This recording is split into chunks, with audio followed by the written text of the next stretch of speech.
The book of Genesis, chapter 45. Then Joseph could not control himself before all those who stood by him. He cried, "Make everyone go out from me." So no one stayed with him when Joseph made himself known to his brothers. And he wept aloud so that the Egyptians heard it, and the household of Pharaoh heard it. And Joseph said to his brothers, "I am Joseph. Is my father still alive?" But his brothers could not answer him, for they were dismayed at his presence. So Joseph said to his brothers, "Come near to me, please." And they came near, and he said, "I am your brother, Joseph, whom you sold into Egypt. And now do not be distressed or angry with yourselves because you sold me here, for God sent me before you to preserve life. For the famine has been in the land these 2 years, and there are yet 5 years in which there will neither be plowing or harvest. And God sent me before you to preserve for you a remnant on earth, and to keep alive for you many survivors. So it is not you who sent me here, but God.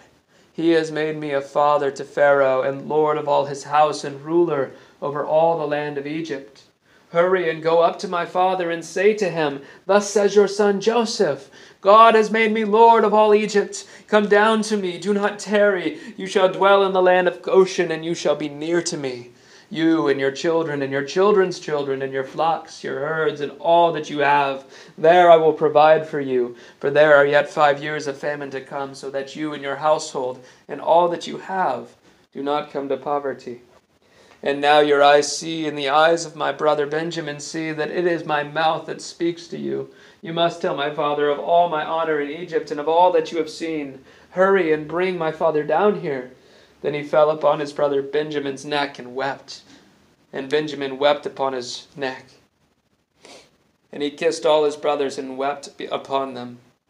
After that his brothers talked with him. When the report was heard in Pharaoh's house, Joseph's brothers have come. It pleased Pharaoh and his servants, and Pharaoh said to Joseph, 'Say to your brothers, do this: load your beast and go back to the land of Canaan, and take your father and your households and come to me, and I will give you the best of the land of Egypt. And you shall eat the fat of the land, and you, Joseph, our commander, are commanded to say, do this: take wagons from the land of Egypt for your little ones and for your wives, and bring your father and come. Have no concern for your goods, for the best of all the land of Egypt is yours.' The sons of Israel did so, and Joseph gave them their wagons, according to the command of Pharaoh, and gave them provisions for the journey. To each and all of them he gave a change of clothes, but to Benjamin he gave 300 shekels of silver and 5 changes of clothes. To his father he sent as follows: 10 donkeys loaded with the good things of Egypt, and 10 female donkeys loaded with grain, bread, and provision for his father on the journey. Then he sent his brothers away, and as they departed he said to them, 'Do not quarrel on the way.' So they went up out of Egypt and came to the land of Canaan to their father Jacob, and they told him, 'Joseph is still alive, and he is ruler over all the land of Egypt.' And his heart became numb, for he did not believe them.